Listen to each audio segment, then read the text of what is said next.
What up, guys? JP back at you once again, bringing you guys day number 20 in my 11th annual 31 Days of Horror. And for today's review, I decided to check out another foreign film. This is from the country of Japan, and it's a film that I have seen the remake to from around 2006, but I've never seen the original film, and that film is titled Pulse from the year 2001. It is directed by Kiyoshi Kurosawa, which I have heard before. I think I'm familiar with this director, but I don't know off the top of my head what they directed. I could be wrong though. But Pulse, yeah, this is an interesting title. So, a little bit of history with me and like Japanese ghost story films. I'm not like the biggest fan. I actually tend to like the American remakes a little bit more, at least in the case of, I guess really only in the case of The Ring. I like the American Ring a lot more than I do the Japanese Ring. Not a huge fan of Ju-on. One Missed Call is pretty decent. There's so many that came out in like the early 2000s. What was that one that I watched from Tartan Asia Extreme? Was it The Nun, I think? That one wasn't very good. But then you have like stuff like Dark Water that is really good. And the remake to that one's pretty decent as well. But anyway, so the whole Japanese ghost story is a little hit and miss for me. But I will say, as the years have went on, I think that they're a little bit more interesting than I originally thought they were. I tend to lean more towards like the American film, which says some stuff about me as a film fan. But like, I actually like jump scares. I think they're fun. I think they're cool. Obviously, when they don't work, they're kind of like annoying. But if they do work, I'm a fan. Whereas like a film like this does not really have jump scares in that traditional Hollywood way, and I like that too. It's not an either or thing for me.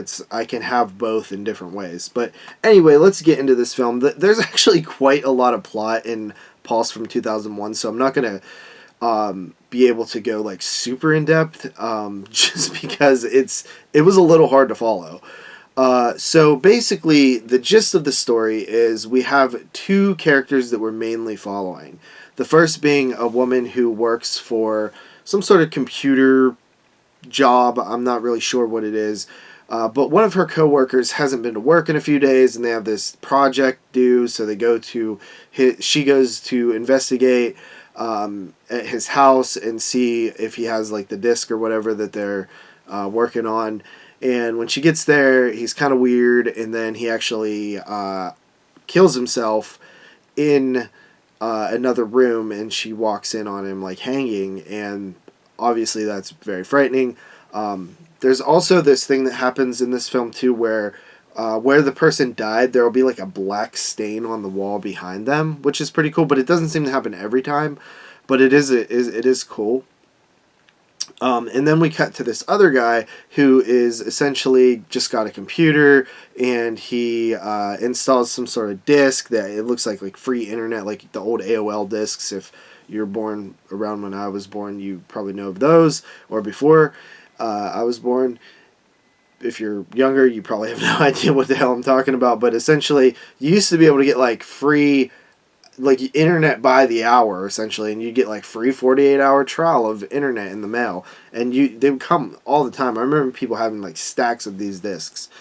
But he gets something like that, he like installs it, agrees to the terms and conditions. It asks him if he wants to see a ghost. He's like, what the hell is this, and turns off his computer and goes to sleep. Wakes up in the middle of the night, and there's some creepy figure on his screen. His computer turned on by itself. And then basically these characters we keep cutting back and forth between the characters. Eventually they do intersect. But that's basically sort of the plot. So it does go very deep. Like the whole idea of why the ghosts are entering the physical realm is really interesting. I like what they did there. Um, I may have seen stuff like that before, but I don't know if I've seen it before this film. Um, and I actually really like this movie. I think this movie is very good. It's dark. It's depressing. It seems to have a big sort of theme of loneliness. It's also feels very theme of depression, but more so like maybe just how you see the film instead of like actually the characters being depressed so much, but definitely a loneliness, a sadness feel. And that, and I love how in the film a lot of the visual, the lighting and stuff is this very dim lighting, and that goes a long way to sort of give you this very downbeat feel. And the film actually goes in some pretty gnarly places towards the end that I wasn't expecting.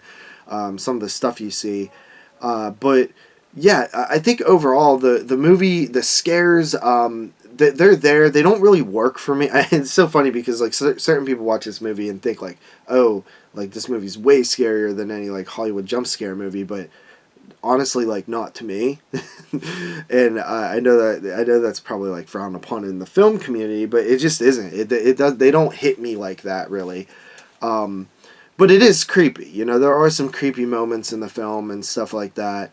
Some of the things that you're seeing is creepy, and then there's actually this one scene that there's somebody that climbs like a tower thing in the background, and man, that scene was like kind of shocking.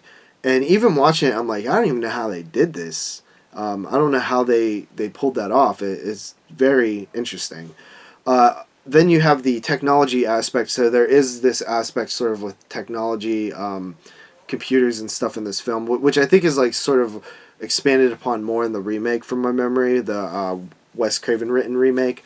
But um, anytime you have technology, obviously it's going to be dated a little bit, but I actually I kind of like that about it because it firmly cements it in a certain time period.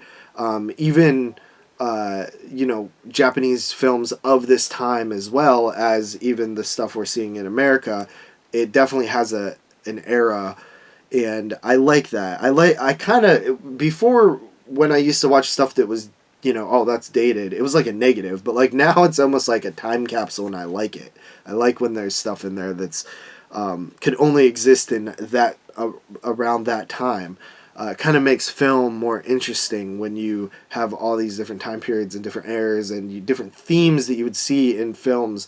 And over the years, I've really got interested in sort of that aspect of cinema where you have the 80s with the slashers, and then in the early 2000s you sort of had these Japanese ghost films making their way over here, becoming really popular. Foreign cinema in general, you had the French New Wave extreme films that was sort of its own little era. You have like these post-Vietnam, like Wes Craven type of movies. You have like post 9/11 and the Hostels and the Saws and torture porn era that came out. I think that stuff's all very, very interesting, and it makes me sort of want to always look for that type of stuff when watching movies. Pulse, pretty dang good movie, honestly, and I usually don't love these kind of movies, but I think the whole like loneliness aspect of it really kind of worked on me, and I like that about it. It's pretty original for the time too. It's kind of cool. But yeah, so Pulse. Let's see. I'll probably give Pulse a 8 out of 10. I think it's a well-deserved 8. Could go higher. It was a little confusing switching between the two characters a lot, and like all the characters around them, and then there's like this other dude, and at first I thought it was the dude that we were following, but it's a different dude. So I may need to like rewatch this down the road, maybe be a little less a little easier to follow. But it actually got me kind of curious to see the remake again. I remember it came out on like the Dimension Extreme line, but yeah, it's been a long time since I've seen that one. I would watch it, but it's on DVD, and I'm such a spoiled brat when it comes to like HD and 4K now. Like I barely ever want to go back to DVD, so it's kind of snobby, but it's like just the way I am now. I like the clear resolution. But anyway, that's it for Pulse. I have a bunch more stuff I actually watched here that I'll be reviewing in the next couple days or so to finish up this 31 Days of Horror. So with that said, we'll see you guys next time. Peace.